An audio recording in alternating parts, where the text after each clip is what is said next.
What is up, you guys? JP 3000. Make sure you turn this off. I just so happened to walk over here and I saw the lights were on. Make sure you turn this off. Some of these tractors have them in different places. Some of them are here. Some of them are in between the seat. That's the control box for this frac pump. Always keep this with the frac pump. I've always kept it in the twin tractor because the twin goes along with this. So if you don't put this in here, you don't put that control box in here, make sure you let somebody know where it's at, because you will cause utter mayhem if they can't find that. So also, when you're running this equipment, remember where everything is.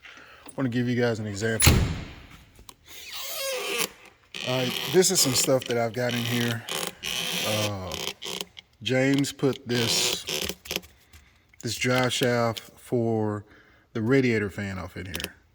I think there's a valve off in there, and these two ratchet straps in case they come in handy. Can of orange cleaner, can of glass cleaner, so we have to drive somewhere. I put this right here off in here, so if I need a connection to hook up to the glad hands, I've got an extra one just in case. Always keep some bungees. Trying to think. Always keep some bungees. Anything else that may be related, I try to always keep a little small strap. That's off in here. So if we're missing one or somebody breaks one, I got something. Or if we need to pick something up over here, I've got it. I try to keep bungees, a grounding rod, which is what that copper rod is, and then your little clamp for your cable, which I don't see a cable in here. Keep zip ties, different pump parts and stuff. This tractor, turn it off. This tractor is an automatic, so make sure these are tight. Also make sure none of this stuff is rubbing. You see that? Look everything over real good. Like I said, this is an automatic, so when you engage the PTO, you just press the button. Press the button, idle it up to 15, 1600, then you can start the frac pump. Let's come on down here. This one has I think it's belt driven, but I've never seen it taken out. But it's hydraulically turned. You have to have somebody else explain it to you. But anyway, always check your fire extinguisher. This is your holder for your fire extinguisher. I think it's got another one somewhere else. Like on the other pump I was talking to you guys about, this one has a hydraulic reservoir. That's what that is. Make sure it's always full. Look at this. Filters have recently been changed, so this has been serviced recently. This is bypass fuel filter system. That's your regular fuel filter system. Like on the other pump, remember the numbers on these. You may want to write them down. Inside that box, just, in small writing, so somebody will know it and it'll always be there.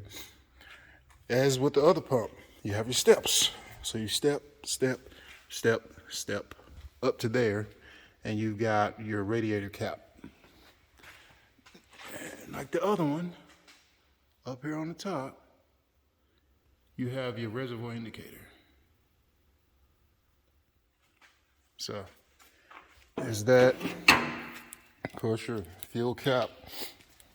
This is your boost pump control. The boost pump is not connected on here, so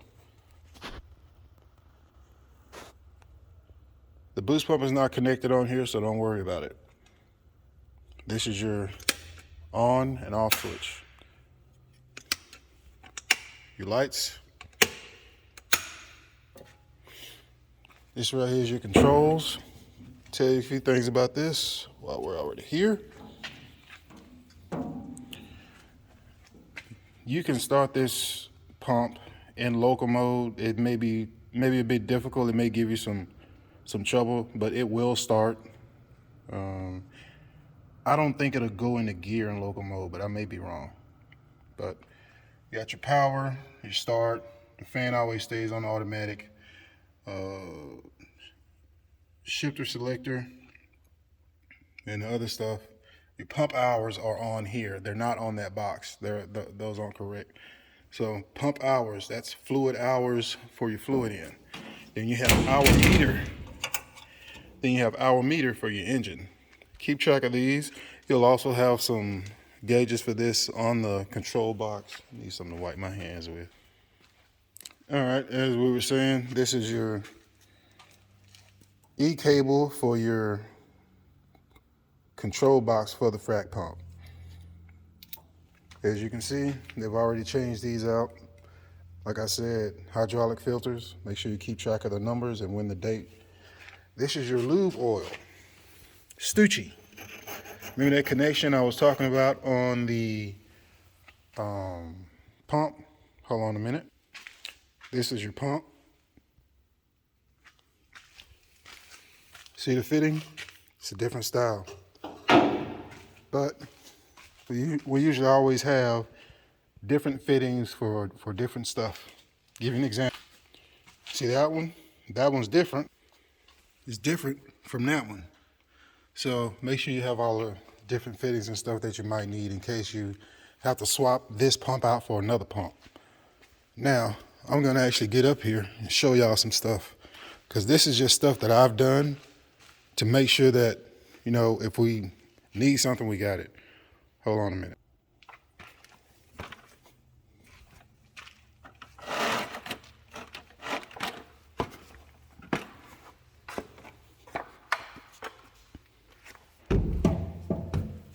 All right, this is, I have no problem saying my fluid pump, but power in, fluid in. This one actually has a crack in it.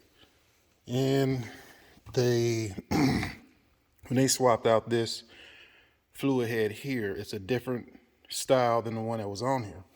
So it actually has a knock in it, but it's been brought to the yard multiple times. They looked, they checked everything. They couldn't find anything. Also, make sure you check these for leaks. These caps on here, these are seals. Make sure you check these, make sure they're not leaking. These seals probably need to be replaced, all three of them. I forget what they call this, but it's a filter. When this turns black, it's time to change it. You got lights, and these, boy, do these lights come in handy. As a matter of fact, wipe that off. It'll get dirty again, but at least, nah, it's not. That's your pop off, that's your valve, that's your transducer. Something to know about this transducer. If you bump this, it'll cause this pump to kick out like that, just out of nowhere. So keep that in mind. Be careful when you're getting up and down here.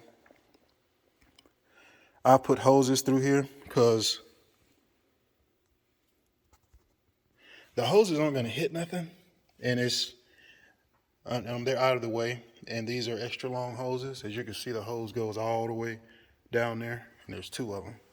And we needed somewhere to put them at, so that's why I put them at. Make sure this valve is open. You could pretty much leave this open all the time and just keep those two down there closed. This is your job box. I don't know why that's just laying out there. I don't know why this is laying out here. But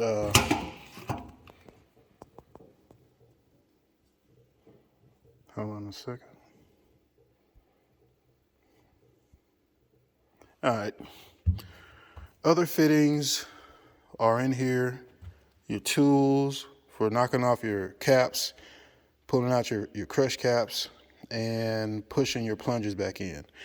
This is trash. This needs to be thrown away because you can see the thread down there is broke. This needs to be thrown away. I always try to keep some diapers, some rags, some valves, some seats, one of these, and then some packing. That's the packing for this pump. And that's the good packing. That's not the trash packing. As you see, I got rags. I got brake clean. This is for taking off your C-clamps. That right there. That's what this T-bar is for. It's only for that. I don't know where this thing right here came from. That little pipe, but it comes in handy for something. I just don't remember what. This is your pump for your seat puller. And the seat puller is in the other piece of equipment. And this is your all thread, your wing on. These are your duck bills. Man, I wish I had a chance to make a video about pulling some seats or something, but oh well. 3" to 2. That's what that is. This is a 2 to 3. 2 female to 3 male. That's what that end is right there. Your 4-footer Chickson to here. I don't think this. I'm damn near positive this check valve doesn't work. Yes, that check valve doesn't work. But trying to think what else to tell you. Make sure you grease these. You don't have to just keep hitting these to get them tight, but just get them good and tight. If you have packing that starts smoking or blowing out, you may have to check these because these will go bad. These are check valves for that oiler. So the oil or the packing grease goes in. This check valve keeps it from coming out. So if you have packing in the same side that keeps going bad, you may need to check those. Transducer for your pressure, right there. That's just something I want to tell y'all. I try to keep everything for this pump in this box so that if I'm not here, somebody else is here, they don't have to go to another piece of equipment to go get something. The only thing in here is that the pancake for the seat puller. Other than that, everything else is on this pump is sitting right in here. You don't have to go nowhere else. All of it's right here.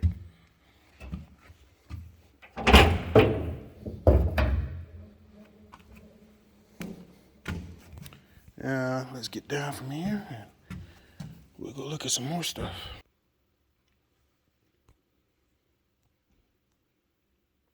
Also, guys, make sure y'all check your hubs. Make sure they're not leaking. Check your tires. Make sure they are inflated. Make sure you got air in your tires. W30. Double check to make sure that that's what goes in there. I think we're putting something else in there. I'm not sure. I forgot. Oh, yeah. This drive shaft. A lot of memories with this thing. All right. We're going to have a conversation about something. Now, grease this drive shaft every single time you get a chance to. You see those little zip ties I put on here? Hold on a second. See those little zip ties I put on there? I put those zip ties on there for one reason. So I know if anybody else other than me has greased it. If those zip ties look exactly like the zip ties that I put on there, in the exact same spot, in the exact same color, I know ain't nobody else greasing it. And since you have to grease it every 2 or 3 days, kind of, you're gonna have to open this up to get to it. Or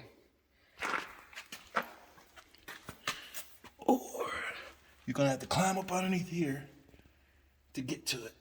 Sometimes you have to. I'm just being honest with you. Because sometimes it'll line up to where you just can't get it from over here no matter what you try to do. But that's why those are there. So I know if anybody else has greased it or not greased it. Go off. All right. Reset. I think I've talked about all of that. It's your door for greasing your drive shaft. There's one on this side, one on the other side. As I said with the other pump, don't leave stuff in there. Don't leave stuff in there. Don't leave valve bars, valve, or pipe. Don't use these belt filters, those belt filter wrenches. Don't use that in there. You can, but please don't leave that in there. And then forget about it. and nobody knows it. They just hear this banging sound. This is your fitting going from your 4-inch hammer-on to your 4-inch cam lock. This is a cap. Make sure these are good and tight. Some companies you may run 2 hoses for 2 separate lines.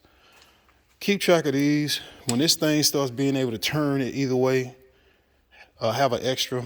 I actually had an extra in there, but this is it. Make sure you check and look at these from time to time, these wells holding this up, because this is a lot of weight right here. I already talked about that transducer kicking out if you bump it. This is your fluid manifold. There's actually a gasket off in here. But if you don't have one, you can use a lubricator ring gasket. The little round one, you can use that off in there. This is your bleed off. Golly, that's on. This is your bleed off. That needs to be tightened up before that thing rattles out and falls out on the road. Double isolation. That's why you have 2 valves going into there. You can bleed off. You got a magnet for pulling out your valves. Another magnet here. Power in fluid reservoir. Make sure you check this. Let's see how much is in there.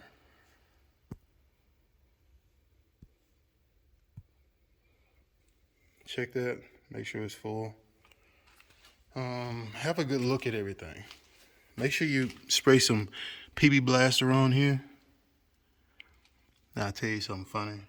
With that pin in there, they're not gonna look in there to see that that pin is in there. So they're gonna try to pull this out. They're gonna pulling on it, pulling on it, pulling on it. They're gonna walk around and look. I bet you money they won't even see that. I don't put that pin in there. I just use a bungee. Works fine. And this thing ain't going nowhere. This thing's heavy. It just needs to have some pressure up against it so it don't rattle and come out. They don't have to put that in there, but more power to you. At least they did it. Hose. This is your hydraulic pump for your C pump. If, as you can see, if your C pump was connected. But it is not, nor will it ever be.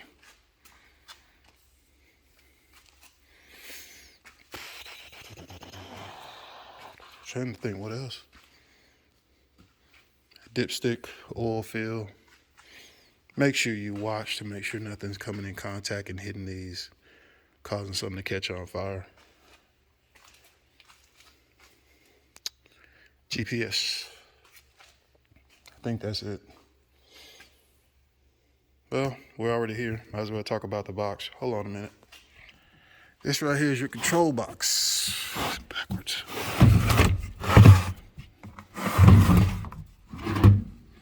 See these rates in here? Lockup is 1450 to 1550 depending on what your pressure is. Bouncing boost, remember this. And I'm gonna show you another example of something. But these are your rates in lockup and the rates that you can get out of it. This is your control box. Obviously 907, we were doing something at that time. And apparently we were at 3.75 barrels a minute. And that's your connection. Make sure you clean that out. Don't hook stuff up without electrical parts cleaner. As a matter of fact, I bet you some money. I got a can. I bet you some money. Hold on. I bet you some money. I got a can of electrical parts cleaner. I bet you some money. Bet you some money. Oh, there's my valve. It was around here somewhere. There's another valve, but that's a different size. That's for something else. If it ain't here, no, it's gonna be in the twin, because the twin is where I connected at. I know I always keep a can in there. Plus, there's no need to have a can up here. That's why there's not one in here. All right. See you guys later. JPTV 3000. You guys be safe. Y'all take it easy. As I said before, same YouTube channel as always. Make sure you double check yourself. Look at everything. Go everything real good. And you come out here in the oil field and make some money. Make some great friendships and meet great people, man. See y'all later. Peace.